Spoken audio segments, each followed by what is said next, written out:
You are listening to Part 80 of our series, The 7 Medicines, The Wise Woman Way, with Susan Weed at Time Monk Radio. Hello, Susan, and welcome back to Time Monk Radio. Hi, Gemini. That was a little startling last week when I just launched right into Maria Sabina's chant, wasn't it? I just love when you do stuff like that. It's always a pleasant surprise. I once found myself in Germany, and I wanted to do that, and I got somebody to help me translate it into German. It's pretty simple, so it translated pretty well. But I thought, I wonder if Maria Sabina is like smiling at me or wagging her finger at me, since, of course, the original was in Mazatec, and then translated to Spanish, and then from Spanish to English, and then I translated from English to German. Goodness only knows. And yet somehow I feel, when I'm reading her words, even in English, that those words really are communicating the spirit of Maria Sabina to me. I am a woman who looks into the insides of things. It is definitely something that I cherish and that I use as a role model for myself. Well, we certainly love you sharing it with us. I'd love to hear it in German, too, even though I don't speak the language. Looking into the insides of things is a way to talk about diagnosis, isn't it? Absolutely. Absolutely. Looking into the insides of things. And as we said a couple of weeks ago, that's where a lot of us get into trouble, is looking into or wanting to look into the insides of things. One of my current correspondence course students got in touch with me, and she wanted to apply to this particular program, and she asked me if I would write a letter of recommendation for her. And I said, well, actually, to tell you the truth, I've had other students who've applied to this program, and my word does not carry very much weight with this program, and I'll tell you why. Because this program finds me lacking in training my students in diagnostic skills.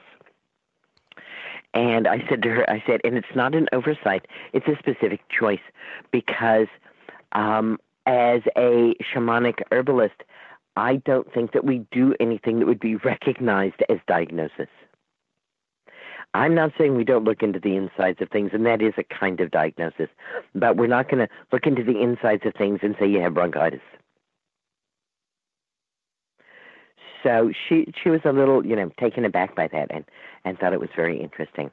And we had a long talk about whether or not she really needed this particular thing.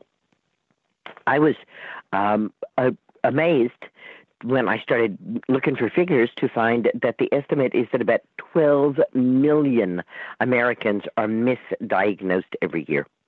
Now, I knew that there were a lot of false positives. And we'll be talking about false positives and what a false positive is and why it's a big problem when we look at screening tests and the false positives that show up on screening tests. But I did not realize that overall there were so many poor and missed diagnoses. Tricia Torrey was, in fact, diagnosed with a rare type of cancer, and was told that she had to start chemotherapy right away or that she would be dead within months. But it didn't seem right to Terry because Terry was feeling pretty darn good. And Terry went off to get a second opinion, which is the most important thing to do when we're looking for a diagnosis. And it turned out that the original diagnosis was a misdiagnosis. And since then, Tricia Torrey has decided that she is going to help other people not have a treatment based on a misdiagnosis. She's the founder and director of the Alliance of Professional Health Advocates and can be found at everypatientsadvocate.com. Her book, You Bet Your Life, The 10 Mistakes That Every Patient Makes, could help you if you find yourself needing high-tech medicine, surgery, or invasive procedures that could damage your health. How do you make sure you get a good diagnosis? Spend some time tracking your symptoms. Remember when we were talking about the advantages to high-tech medicine? We were talking about apps that help you track your symptoms.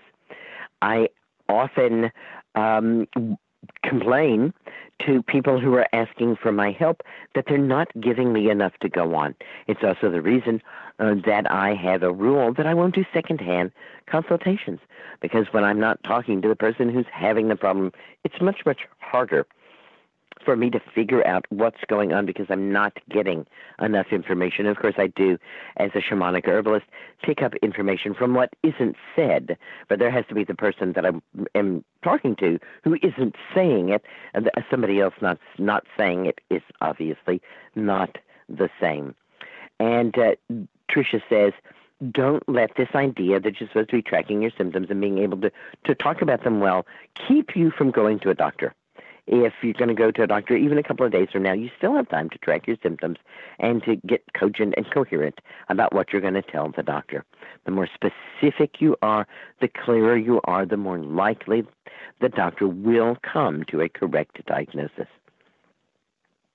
The second thing that you can do to help yourself is to make for yourself a list of all possible diagnoses.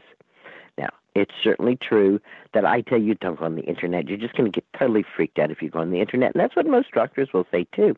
But Tricia has a different take on this. She says, go on the internet and get very confused. I think that getting confused when you don't know what you have is probably a really good idea, because it helps you not jump to conclusions. Be sure to skip those websites that are sponsored by pharmaceutical companies or a business that's trying to sell you something. Instead, go for reliable health information. She suggests medlineplus.gov, healthfinder.gov, and uptodate.com, which she says is used by many doctors around the world. If you have a list of possible diagnoses, you will be in a much better position to talk to your doctor, to help your doctor come to a diagnosis, and you'll be in a better position to collect the information that is needed. And then another tip for getting the right diagnosis, ask your doctor, what else could it be? You have a list of possible things, but your doctor also, in their mind, has a list of possible things. In fact, that's called a differential diagnosis.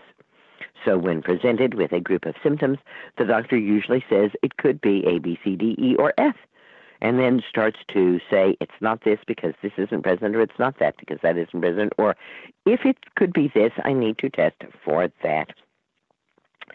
When you find out what conditions the doctor thought might be and why the doctor ruled those out, you actually have information that will help you not just with what you're looking for, which is the diagnosis, but may very well be able to help you with the actual treatment that you choose. I was very moved by this article by Elizabeth Austin, which is called, I'm Afraid I Have Bad News. And it's a very well thought out article on how to deal if you receive a disturbing diagnosis. However, I would add to what she has here before her number one, which is start building your team. My number one would be check it out with someone else. Don't simply accept that bad diagnosis. Don't accept that bad news. Don't accept that disturbing thing. Make sure that you find out from somebody, and as far as I'm concerned, that somebody should be in a whole other medical complex, a whole other medical paradigm. So if I've gone to a Western doctor because I had a symptom and they said I have X, I'm going to check it out by going to an Oriental doctor and finding out what they have to say and what their treatment would be. Again, remembering what Teresa said, if you're looking for a diagnosis, this is a good time to get confused. This will help you break up any preconceived ideas that you had. This will break up your assumptions. So rather than breaking and entering the body for a diagnosis, we're going to confuse the mind and break it down the way we think things should be. Then, if indeed you are dealing with a difficult diagnosis, let's see what Elizabeth suggests we do. First of all, start building a team and ask one trusted person to be your full-time advocate. You're looking for someone who is not excitable or confrontational and who is good at taking notes. So it may not be that person who's closest to you.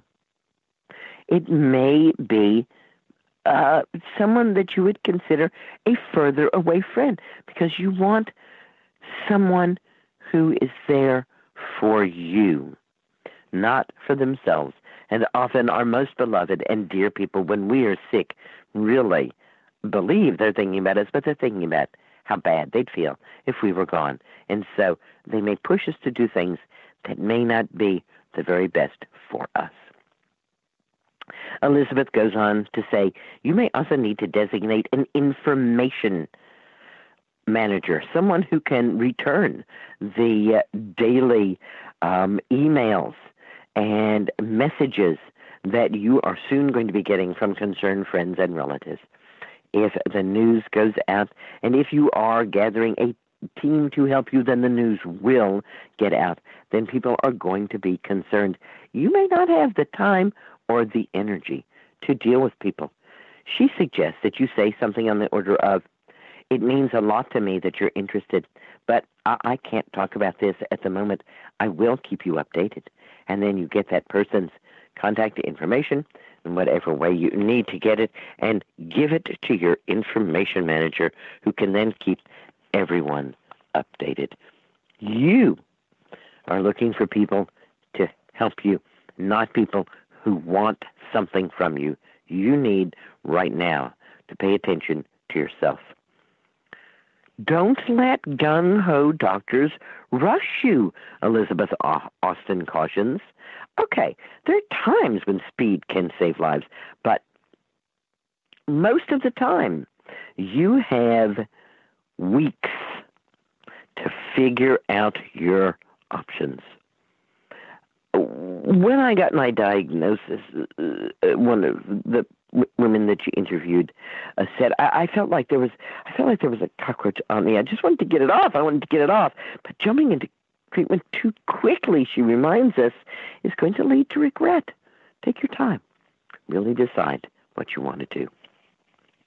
And take a hard look at your primary care doctor. We know your primary care doctor has been with you through thick and thin, but this is a little thicker than usual, and your primary care doctor may not be the very best person.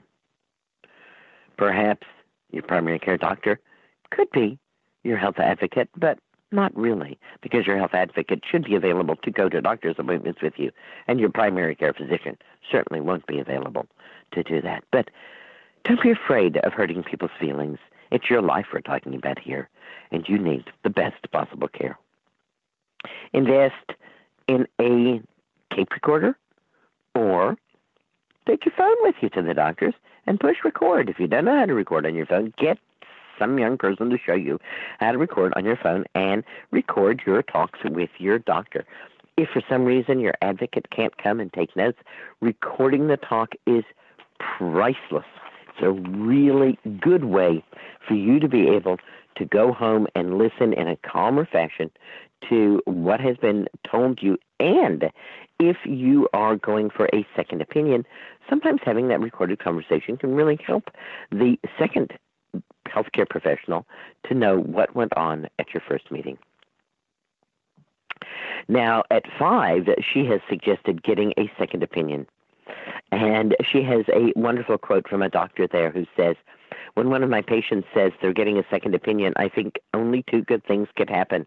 Only two things can happen, and both are good. Either I'm right, and that's good, or the other doctor finds something I didn't diagnose, and that's good for the patient. That's the attitude we want our doctor to have. You go for that second opinion.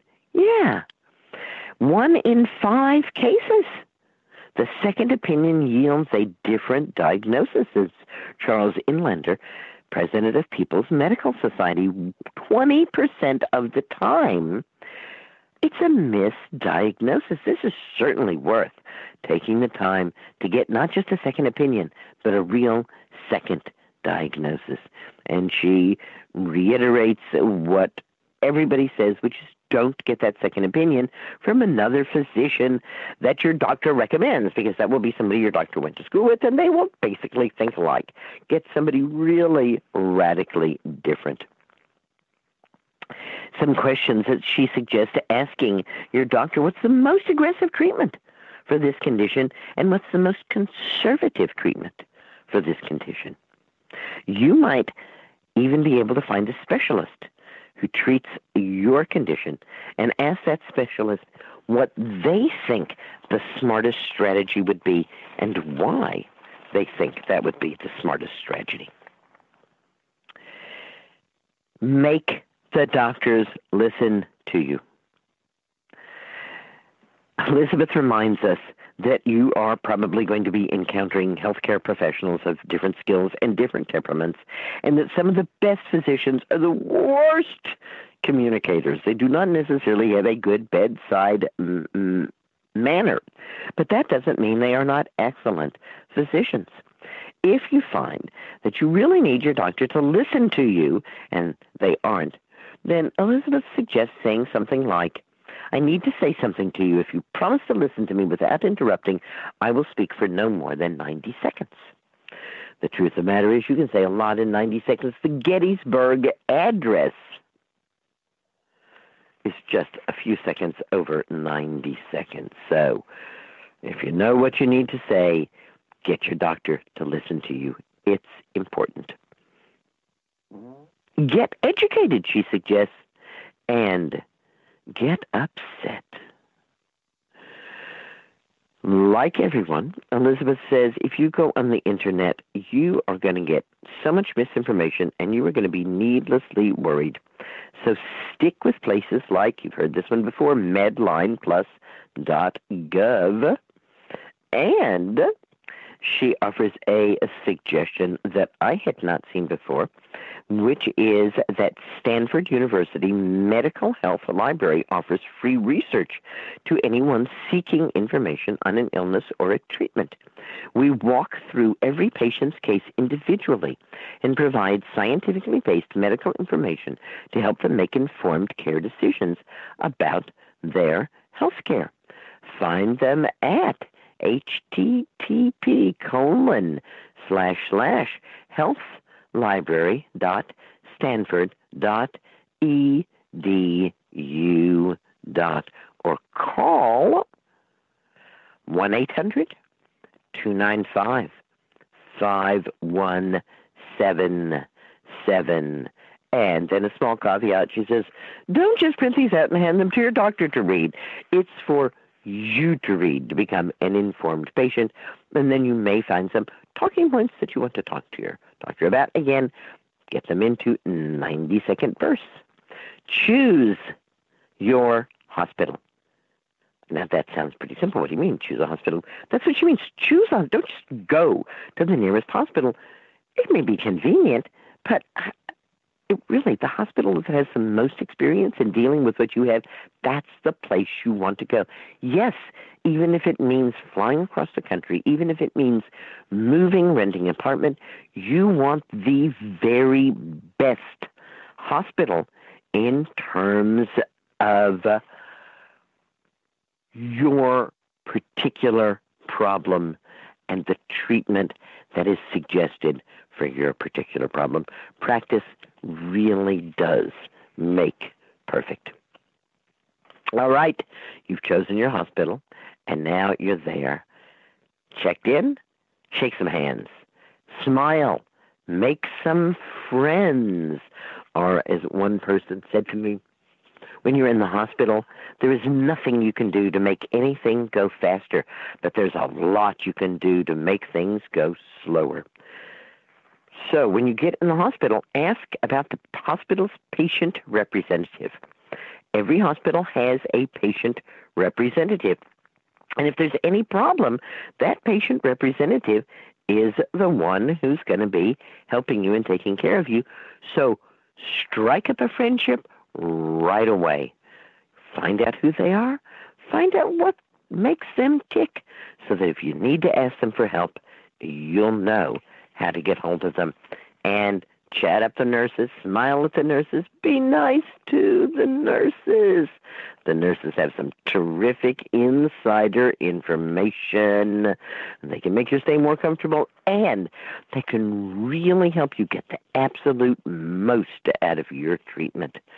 You may need to listen carefully. A nurse is not going to say to you that some doctor is totally incompetent, but she will drop hints. So get on the nurse's good side and get your good ear listening to those nurses too. Help yourself emotionally. Join a support group. This is not insignificant.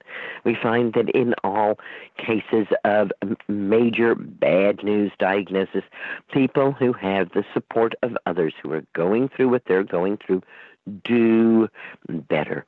We all care about the people we care for, and we do not want to endlessly cry on the shoulder, gnash our teeth, whinge and complain. And yet when we have a very bad diagnosis, we need a lot of space to do those very things. And we can often shut ourselves down or shut ourselves up around our friends and family for fear that we are burdening them with way too much of this. People in a support group are doing it, and so you're free to do it too. You can all complain and cry and whine and whatever you want to do, but don't join a group that only does that. There should be room and space in the support group that you're in for people to express their fear, their distress, and all of those difficult emotions. But in general, the support group that you're looking for has an optimistic lean to it. People who have gone through the situation and have found ways to cope, to be happy, to be satisfied, not people who are complaining and saying that all doctors and all hospitals are bad word, bad word, bad word. And last, but certainly not least, be self-indulgent. I remember when my lover Fern was diagnosed with cervical cancer. And of course, she certainly could have used somebody to manage all of the friends who showed up wanting to help her. I had some herbal remedies ready for her. A mutual friend of ours was willing to cook macrobiotic foods for her. Of course, her doctor wanted her to do radiation treatments. And she said to each and every one of us who offered something to her, "Thank you so much. I'm very happy to take your herbs. Thank you so much. I'm very happy to eat your macrobiotic cooking. Thank you so much. I'm very happy to do your radiation. And I want you all to know that this cancer is killing me no matter what I do." And she indulged herself freely and completely. She let us know that she knew that these were her last days on earth, and that all she was going to do was things that she wanted to do, and that if there was anything she didn't want to do at all, too bad, gang, she wasn't going to do it. The fact of the matter is that family and friends are going to give you a tremendous amount of slack when you had a bad diagnosis, and the best advice is take them up on it. Take them up on that slack. It's okay. This is the time to call in all those favors, all those nice things you did for others. This is the time to let them do something nice for you. Time to lean back and relax and not worry about paying back right now.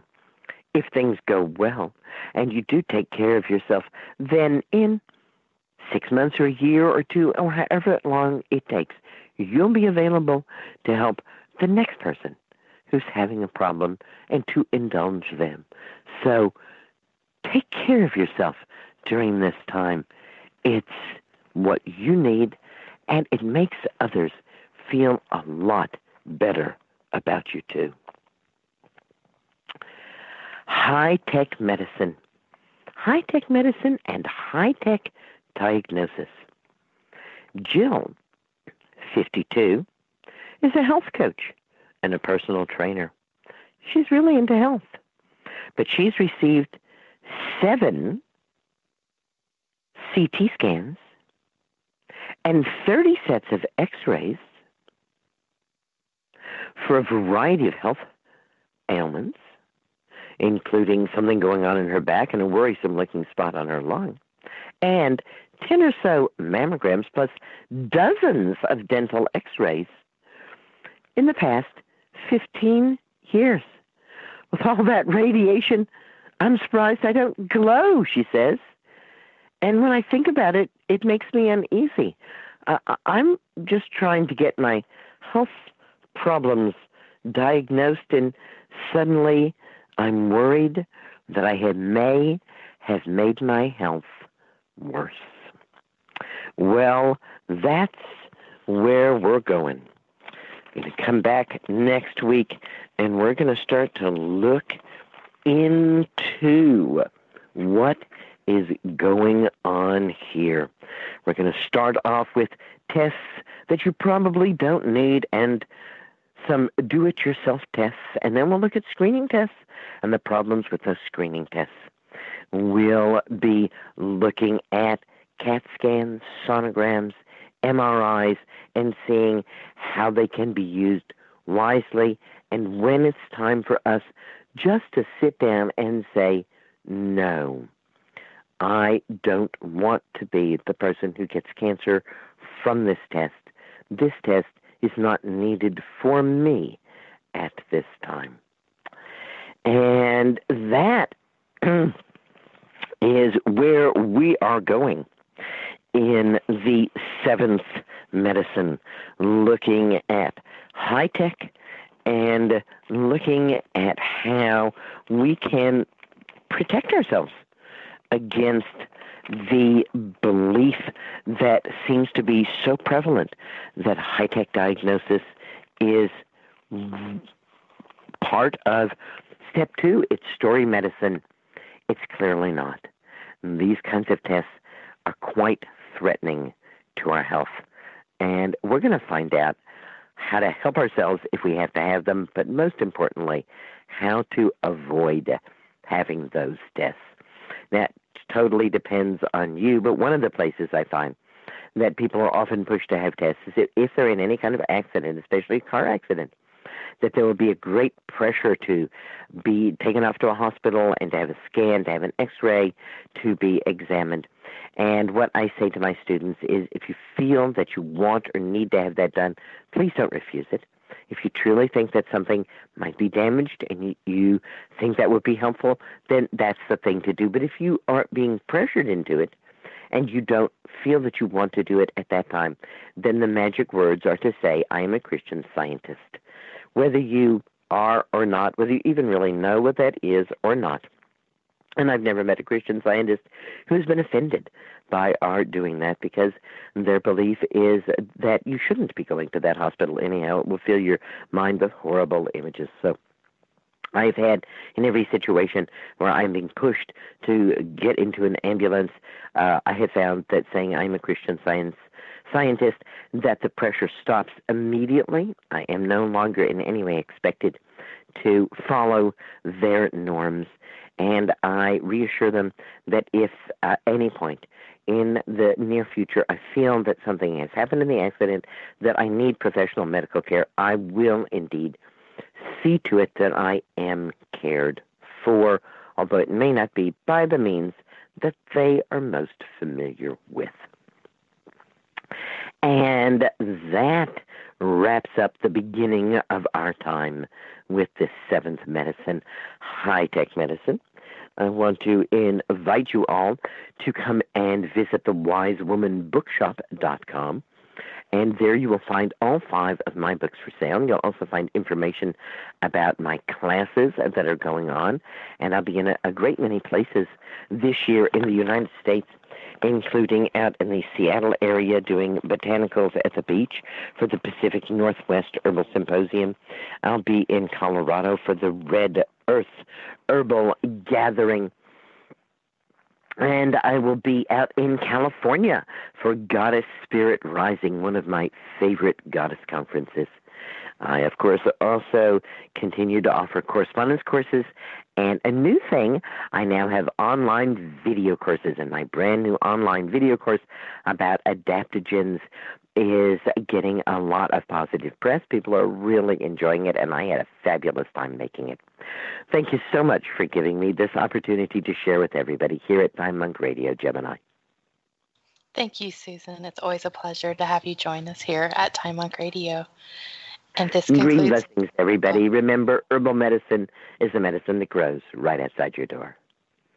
Thank you. And this concludes part 80 of our series, The 7 Medicines, The Wise Woman Way with Susun Weed at Time Monk Radio.